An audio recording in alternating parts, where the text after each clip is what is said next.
Ramir Boulder po, narito pong muli.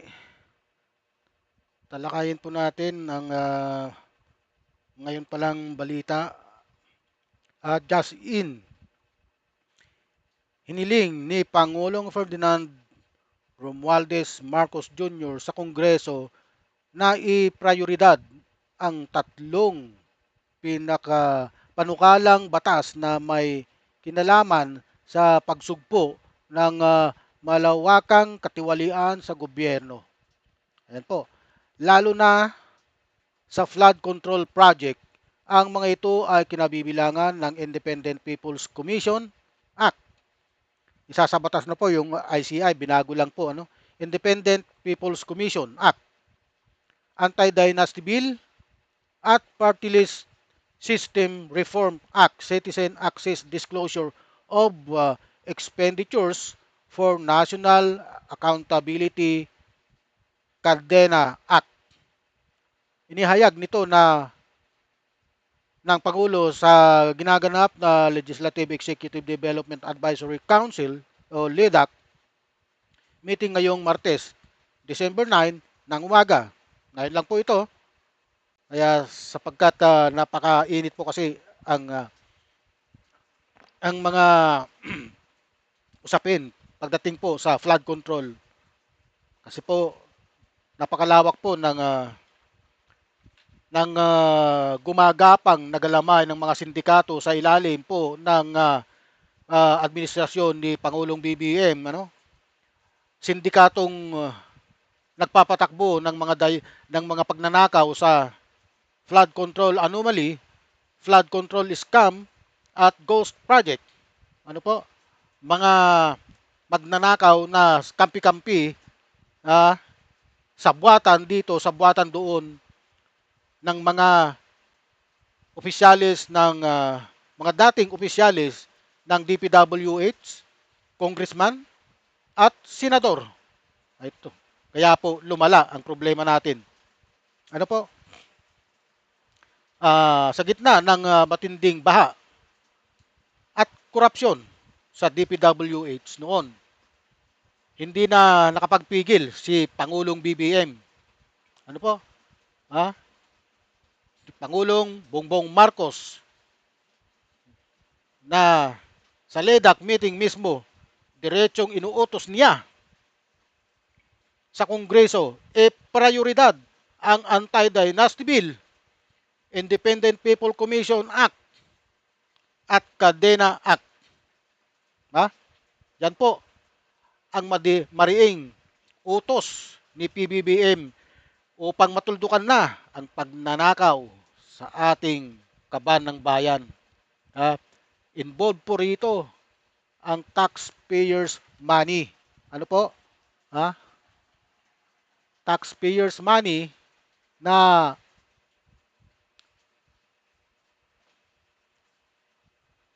napakalalim.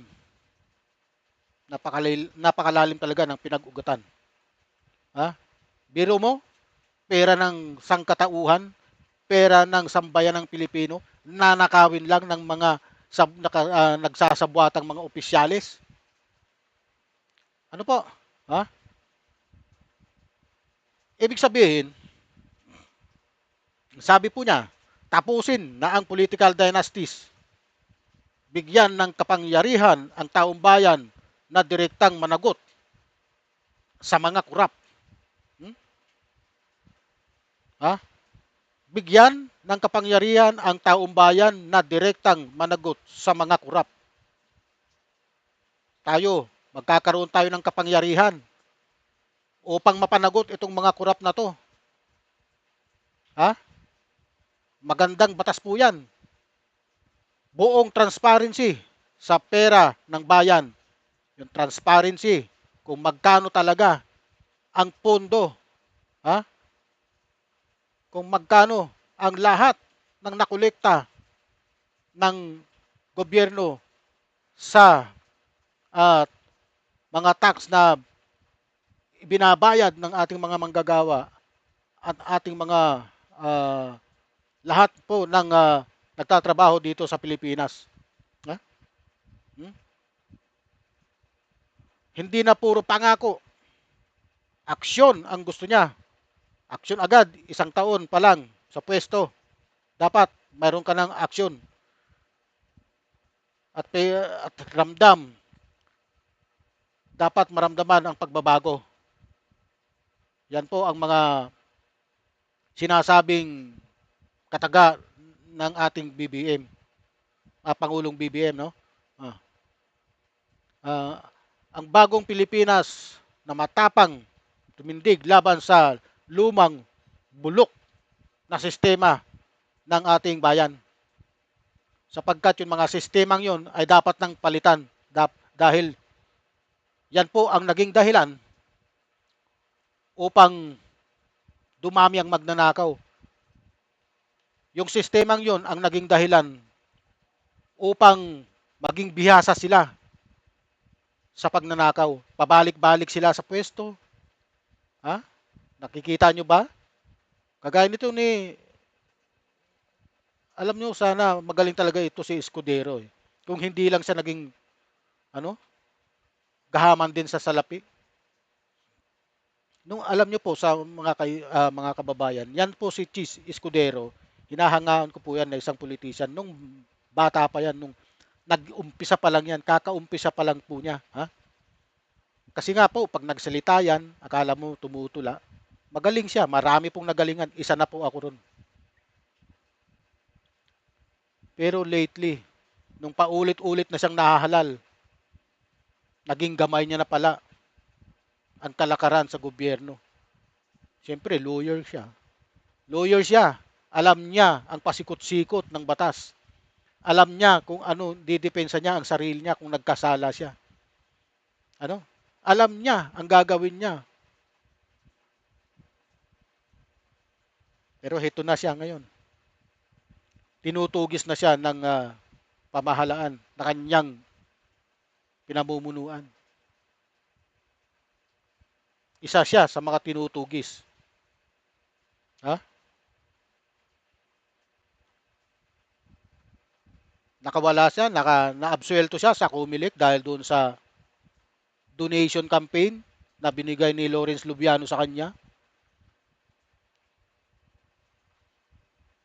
Iwan ko kung makakaalpas pa siya rito sa panibagong akusasyon dahil nasasangkot siya sa insertion at sa kickback sa flood control scam. Ano po? Kung makakalusot man siya rito, nasa kanila na yan. Basta't ang sa atin lang ay dapat managot ang mga magnanakaw. Managot sila sapagkat ginamit nila ang pera ng taong bayan na hindi naman kanila. Managot sila sapagkat sila ay naging perwisyo. Naging perwisyo sila sa taong bayan, naging perwisyo sila sa ating gobyerno. Ano po? Okay, dako naman po muna tayo. Dako tayo dito sa kabila. Naniniwala si Caloocan 2nd District Representative Edgar Erese na posible umanong hindi na maging truly independent ang ombudsman. Ha? Ayon po sa kanya, sa pag-iimbestiga sa flood control scam, lalo na ngayon na kumakatok na sa Malacanang ang mga aligasyon kaugnay dito. Aniya, isa sa mga dahilan ay ang pagka-appoint kay dating Department of Justice Secretary Jesus Crispin Boying Rimulya bilang ombudsman na di umano'y ipinilit talaga ng ating Pangulo. Idinagdag pa ni Erese na ang mga investigador ng Independent Commission for Infrastructure na binuo ng Malacanang ay mga tauhan ng Philippine National Police na siya namang nasa ilalim ng Department of the Interior and Local Government, DILG, na pinamumunuan ni Secretary Junvic Rimulya. Okay, so the Rimulya are in control of the investigation kung wala na ang ICI. Saad niya. Ano pa nga ba? Magiging control nila yan. Pero malinis naman ang mga konsensya niyan, Mr. Erese. kung ano-ano ang pinagsasabi mo eh. Ha? Oh, ano ba dapat ang gawin? Ha? Edgar Erese, ha? Alam ko, isa kang abogado, alam mo rin kung paano mo tatakasan ang mga problema. Kung halimbawa ikaw man ay sangkot. Hmm? Kung ikukumpara din lang ang performance ni Erese ay ni Boying Rimulya sa'yo, eh dito na ako kay Boying Rimulya. Wala ka pa nga napapatunayan. Ano ba ang napatunayan mo? Isa ka sa mga sekretary. Alam ko, matunog ka noon. Panahon ni Pinoy dahil isa ka sa mga sekretaryo ni Pinoy noon. Ano ba ang nagawa mo nung ikaw ay, hindi ko lang maalala kung sekretary ka ba ni Pangulong Noynoy Aquino nung panahon niya? Ha? Ano bang naging posisyon mo noon? Ano ba ang nagawa mo? Ha? Sigurado ka ba na malinis ka talaga? Oh, 'di ba? Okay lang sana kung talagang malinis ka rin. Baka may makalkal sila sa yung dumi, ibato sa iyo yung mga nakalkal sa iyo. Oh, paano na? Ombudsman, posibleng di maging truly independent sa flood control probe. Representative Erese. Paano mo naman nasabi? Ha? Edgar Erese na posibleng di maging truly independent. Kung ikukumpara mo ito, ikumpara mo nga kay Martires to, kung ano yung kay Martires nga wala nga siyang naibalitang ginawa eh. Wala nga siyang balitang nag-imbestiga siya ng mga anomalya ni Digong eh. Oh, ang daming anomalya nung panahon niya. Ang alam kong nakita niyang very popular na dinisis ginawa niyang memorandum yung pag pagpapahirap na ma-access ang SALN ng lahat ng empleyado ng gobyerno. Pwede mo siyang ma-access pero kukuha ka ng consent doon sa taong kukuhanan mo. Halimbawa, si Senador 123, gusto mo siyang kunan dahil mayroon kang nabalitaang anomalya, kukunin mo pa yung consent niya. Eh kung hindi siya pumayag, paano? Hindi kagaya ngayon.